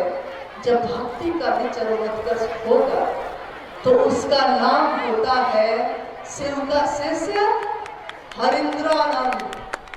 इसके सिवा भक्ति का चरमोत्कर्ष इस धरती ने कभी नहीं देखा, अभी तक तो नहीं देखा था। आगे दुनिया देखेगी या नहीं ये मुझको नहीं पता। तो जो उन्होंने चाहा है हम सभी शिव के शिष्य वो करने की कोशिश करें। हम ये नहीं करें कि हम क्या चाहते हैं, आप क्या चाहते हैं। जो उन्होंने चाहा, शिव ने जो चाहा, साहब ने वो चाहा। हमने साहब को देखा शिव शिष्य के रूप में, तो हम वो चाहें जो उन्होंने चाहा। और उन्होंने ये कहा कि हम शिव की तरफ जाए, शिव के पास जाए, शिवगामी हो जाए। बस इतना ही जो गुरु का आदेश मिला है उनको, उसमें ये बात नहीं थी कि शिव की चर्चा हो, लेकिन साहब ने कहा कि शिव की कथा का प्रचलन है, शिव की चर्चा का नहीं। आज तक प्राचीन इतिहास उठाइए तब से, चाहे वो सिंधु घाटी सभ्यता हो और चाहे ये 2024 का ये समय, आज तक में कहीं भी शिव की कथा का तो प्रचलन रहा है, लेकिन शिव चर्चा का इस शब्द का प्रयोग पहली बार शिव की शिष्यता में ही हुआ और साहब और दीदी के माध्यम से ही हुआ। दया मांगनी है, आज तक कृपा शब्द का प्रयोग होता था, दया मांगनी है, ये शब्द सिर्फ शिव की शिष्यता में ही ये प्रयोग किया गया। और मन मेरा नमन करेगा, किसी भी चीज से कर सकते हैं आप, जो आपको है वो आपके पास है। आप नमः शिवाय से कर सकते हैं तो करिए, नमः शिवाय से भी नहीं कर सकते तो जो समझ में आता है प्रणाम करने की जैसी विधा वैसा करिए। लेकिन परिणाम तभी होंगे जब हम शिव के शिष्य साहब हरिंद्रानंद जी के अनुसार शिव शिष्यता में चलेंगे। अपने अपने अनुसार चलेंगे तो परिणाम नहीं मिलने वाला है। न मेरे अनुसार चलने की जरूरत है, ना किसी और के अनुसार चलने की जरूरत है। जरूरत बस इतनी है, जिसने शिव को जमीन पे उतारा वो हरिंद्र है हमारा, आपका, सबका, जिसने शिव को जमीन पे उतारा और उनके अनुसार हम चले।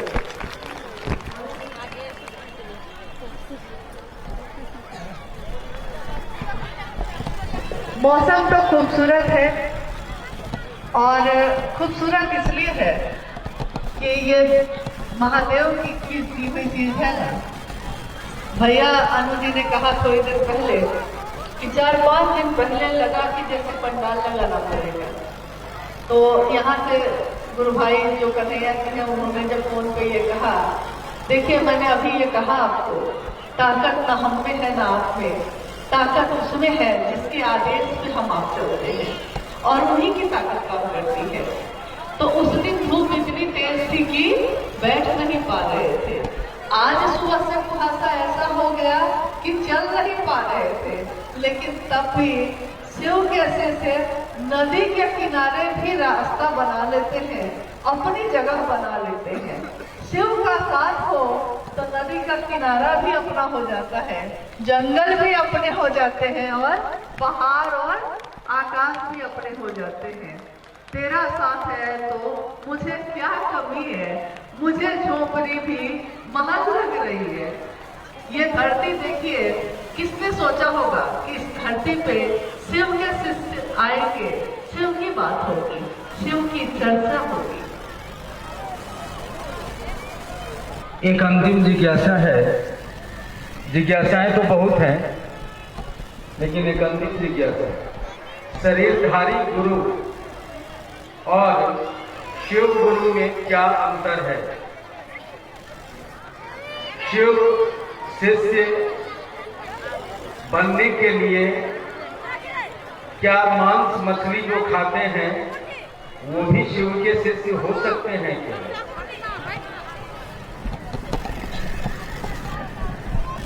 जिज्ञासा तो आपने सुन ही ली होगी। शरीरधारी गुरु में और जगत गुरु शिव में क्या अंतर है? शरीर में कोई भी आएगा, कुछ बंधन होंगे, कुछ नियम होंगे, कुछ कानून होंगे, कुछ न कुछ तो होगा। शरीरधारी गुरु भी शिव की तरफ लेकर चल सकते हैं। जैसे गुरु, सदगुरु और जगत गुरु की व्याख्या में जो साहब ने बताया, तो साधना से, मंत्रों के जप से, स्पर्श से, यानी छूकर या अपने पास बैठाकर या साधना बताकर या मंत्र का जप बताकर आपके मेरे मन को पूरी तरफ उन्मुख कर सकते हैं। लेकिन ये प्रक्रिया बहुत लंबी होती है और सबके लिए संभव नहीं। आज के इंसान के लिए तो और ज्यादा असंभव है, क्योंकि जिंदगी में हलचल बढ़ती जा रही है, चीजें बढ़ती जा रही हैं, भौतिक आकर्षण यानी जगत का आकर्षण बढ़ता जा रहा है। उसमें मन का शिव पे ध्यान लगाना या आसन लगाना, और जैसा कि आप देख भी रहे हैं कि जहाँ भी ऐसी बात होती है तो कभी ऐसा हुआ करता था कि साधु जंगल में बैठ के तपस्या करते थे, लेकिन अब जंगल इतने कम हो गए कि साधु भी अब जगत में ही दिखते हैं। यानी इस हलचल में शिव का ध्यान हो जाए, ये बड़ा कठिन है, लंबी प्रक्रिया है, श्रम साध्य है। और एक सीमा के बाद शरीरधारी कोई भी गुरु एक सीमा तक तो आपको लेकर जा सकते हैं, आगे उसके महादेव की दया ही आपको खींच सकती है। तो गुरु, सदगुरु और जगत गुरु की व्याख्या में साहब ने कहा कि जो जगत के गुरु की कुर्सी में बैठे हैं महादेव, वहां कोई बाध्यता नहीं है कि तुम ब्रह्मचारी बन के आओगे तब मेरे शिष्य होगे। महादेव के पास ये बाध्यता खत्म। तुम किस जाति के हो, किस धर्म के हो, किस वर्ण, किस संप्रदाय के हो, महादेव यानी परम सत्ता के पास ये बाध्यता भी खत्म। क्योंकि जाति हमने और आपने बनाई, धर्म इंसान ने बनाए, महादेव ने नहीं। कोई काला है, कोई गोरा है, कोई अमीर है, कोई गरीब है, कोई कुछ है, कोई कुछ है, ये हमने आपने बनाए, महादेव ने नहीं। महादेव ने तो सबको अपना अंश ही दिया, सबके अंदर वो शिव का अंश ही है। तो महादेव ने तो कोई भेद नहीं किया। और वो एक ऐसी सत्ता है जहाँ कोई नियम खत्म हो जाते हैं, क्योंकि वहां अगर वो नियम लगाएंगे, जगत गुरु शिव अगर नियम लगाएंगे कि जो शाकाहारी है वो सिर्फ मेरे शिष्य बनेंगे, तो फिर बाकी तो छूट जाएंगे। वो अगर नियम लगाएंगे कि सिर्फ इस धर्म के लोग मेरे शिष्य बनेंगे, फिर वो जगत के गुरु नहीं होंगे। जगत का गुरु, देखिए ये किसी धर्म या संप्रदाय की बात नहीं हो रही। शिव की शिष्यता जाति धर्म संप्रदाय से परे की चीज है। कोई भी गुरु परंपरा इन चीजों से परे की चीज ही होती है, चाहे वो शैक्षणिक गुरु हो चाहे वो आध्यात्मिक। शैक्षणिक गुरु भी यानी स्कूल में पढ़ाने वाला गुरु भी अगर गुरु है तो वहां अपने बच्चे को भेजते समय हम ये नहीं सोचते कि वो किस जाति का है, किस धर्म का है। वहां गुरु है और शिष्य है, विद्यार्थी है।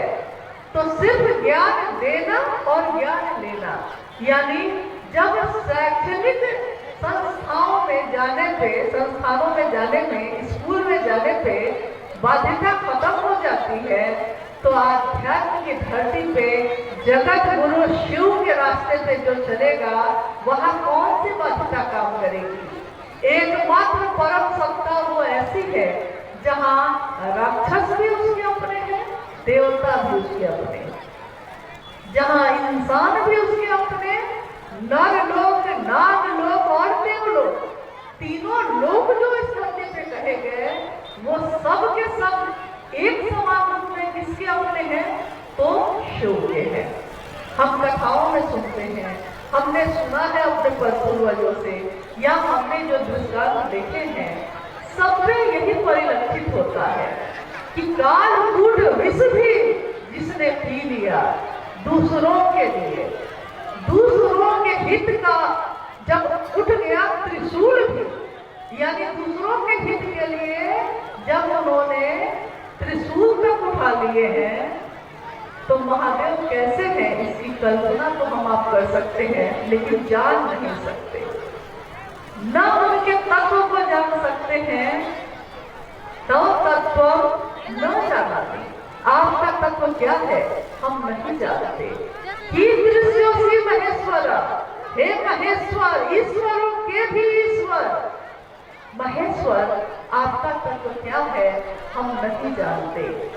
यादृश्योऽसि महादेव, हे महादेव, देवों के देव महादेव, आप जो हैं जैसे हैं, आपको हम सबों का प्रणाम है, क्योंकि आप ही एक है जो सबको गले से लगाते हैं, चाहे वो अमृत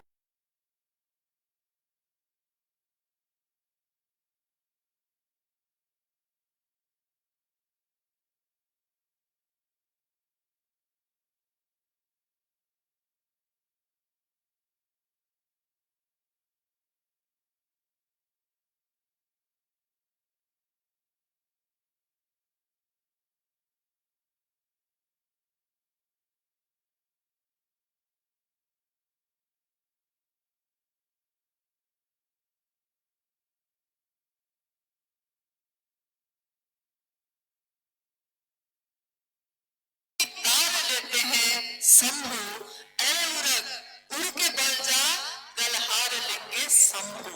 उरग यानी सांप, सांप भी जो तिरछा चलता है, सांप भी जो जहर रखता है, सांप भी जिसकी प्रवृत्ति है आप बचाइएगा और वो आपको डस लेता है, उसकी ये प्रवृत्ति है। लेकिन वो भी सीने के बल जब महादेव के पास जाता है, महादेव उसको अपने गले में धारित करते हैं। तो हम सबके गुरु शिव, जगत के गुरु शिव जब ऐसे हैं, तो कोई भी गुरु अपने शिष्य को अपने जैसा बनाता है। कोई अगर निंदा करता है तो निंदक नियरे राखिए। अगर आपको लगता है कि कोई आपकी निंदा कर रहा है, कोई आपको कुछ कहता है, कोई आपको कुछ कहता है, जबकि वो आपको जानता भी नहीं, हो सकता है कोई मुझसे मिला भी ना हो सकता है कोई बात भी नहीं किया हो, वो जानता भी नहीं, लेकिन बहुत दूर बैठ के कोई किसी के बारे में कोई धारणा बना लेता है, कोई आपकी निंदा करता है,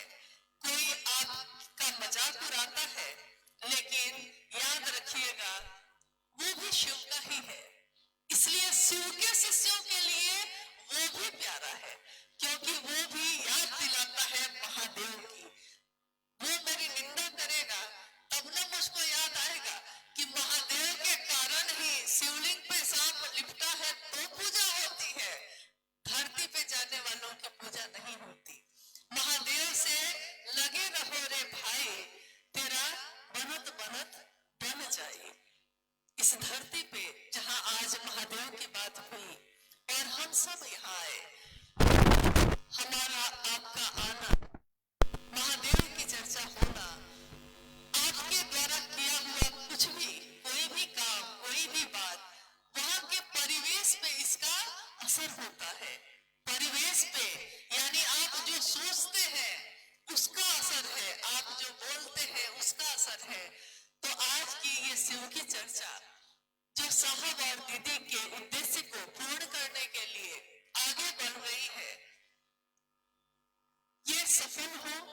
हमारा आपका आना इतना भर भी कर सके अगर कि आपके मन में फैले अंधेरे को थोड़ा भी दूर कर पाए, अगर हमारे आपके मन में महादेव के प्रति थोड़ा भी जागरण हो जाए, अरे शिव भाव जागे थोड़ा, तो ध्यान तो खुद ही हो जाता है। दया भी मांग ही लेते हैं और शिव का ध्यान भी कर ही लेते हैं, शिव चर्चा में नमन भी हो ही जाता है।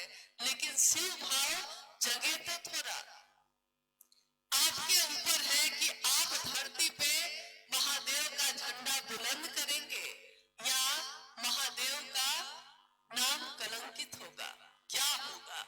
शिव के शिष्यों के कंधों पे आज ये जिम्मेदारी है कि अपने गुरु शिव की बात दूसरों तक हम कैसे पहुंचाते हैं, क्योंकि आपके मन, वचन और कर्म को देखकर दुनिया शिव को अपना बनाती है। तो थोड़ा ध्यान जो दूसरों पे हम देते हैं कि वो क्या कर रहा है, वो क्या कर रहा है, कभी कभी अपनी तरफ भी देखना होगा हम लोगों को कि क्या मैंने जो शिव के लिए बात कही थी, मैंने जो अपने साहब से ये वादा किया था, हाँ आपने कहा है और शिव मेरे गुरु होंगे, क्या मैं खुद उस रास्ते पे चल रही हूँ? अगर हाँ, तो महादेव को माना है आपने, अपने सर को ऊंचा करिए और निसंकोच विभ्रांत होकर इस धरती पे किसी से भी महादेव की बात कहिए। ले भभूत भाव की माथा उछाल कर, ये भाव की शिष्य भाव जो हमारा आपका है, उसमें गुरु भाव जो आ रहा है, उसको अपने माथे को उछाल कर इस भभूत को अपने माथे पे लगा लीजिए। और ये मत सोचिए कि क्या खता होगी, क्या अच्छा होगा। खतावार होंगे सबको, अगर खतावार कोई होंगे तो वो शंभु होंगे, अगर अच्छा होगा वो भी शंभु होंगे, क्योंकि हमारे आपके द्वारा किया हुआ कोई भी काम वो शिव का ही जाना जाएगा।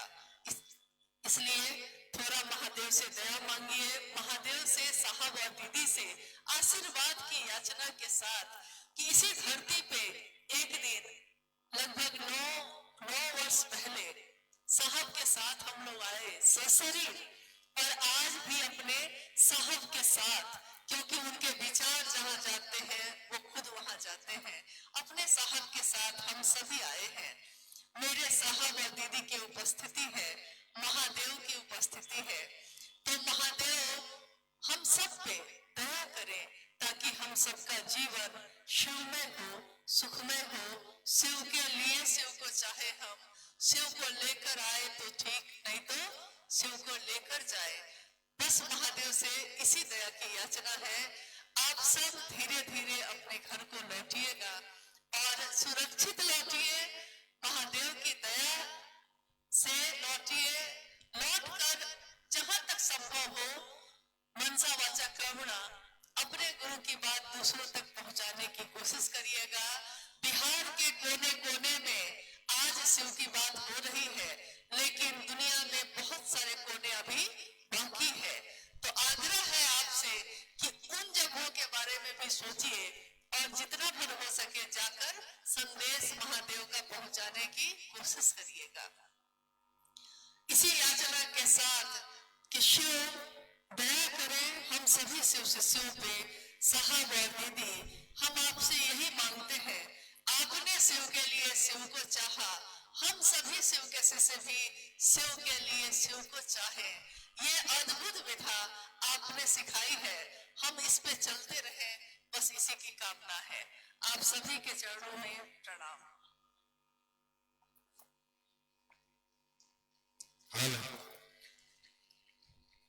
चलिए एक भजन का लाभ लेते हैं। गुरु भाई मिथिलेश जी अररिया से एक विशेष सूचना है। दिनांक 23 जनवरी